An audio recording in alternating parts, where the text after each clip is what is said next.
কি হয়েছে?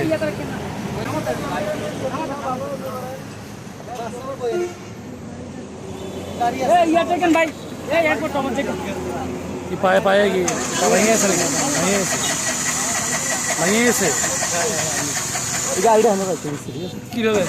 এই পলাশ, এই পলাশ,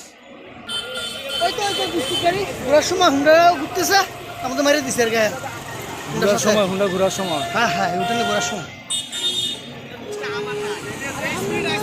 আর এর ভিউয়ার্স, এই নাজিরা বাজার ইউটার্ন, এখানে প্রতিনিয়ত সড়ক দুর্ঘটনা ঘটছে। প্রতিনিয়তই প্রত্যেক দিন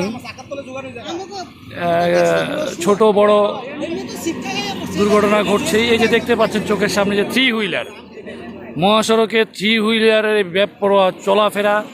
এই যে রিক্সা, এই মহাসড়কে 3 চাকার বাহন নিষিদ্ধ করার পরেও কিন্তু এভাবে বেপরোয়াভাবেই চলছে 3 চাকার বাহন। রিক্সা, ভ্যান, অটো, নসিমন, করিমন, ভটভটি এগুলো প্রতিনিয়ত চলছে। এছাড়া এই যে উল্টো পথে, এই যে উল্টো পথে রিক্সা চলাচল এবং এই ইউটার্নে। আর এই কারণে প্রতিনিয়ত দুর্ঘটনা ঘটছে, কেউ না কেউ মারা যাচ্ছে।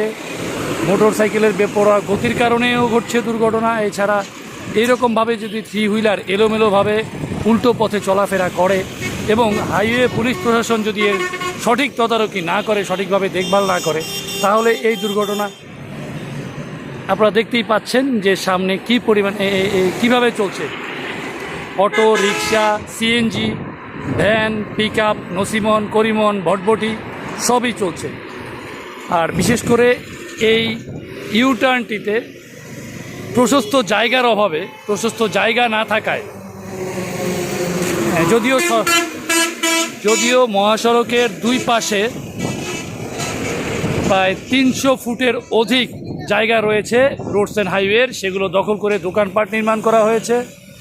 এই ইউটার্নটিতে প্রশস্ত জায়গার প্রয়োজন, আর এই প্রশস্ত জায়গার অভাবে এই দুর্ঘটনা ঘটছে প্রতিনিয়ত। আটকানো কেন? আটকানো, হ্যাঁ, গাড়িটা আটকালে না, আটকালে না কেন?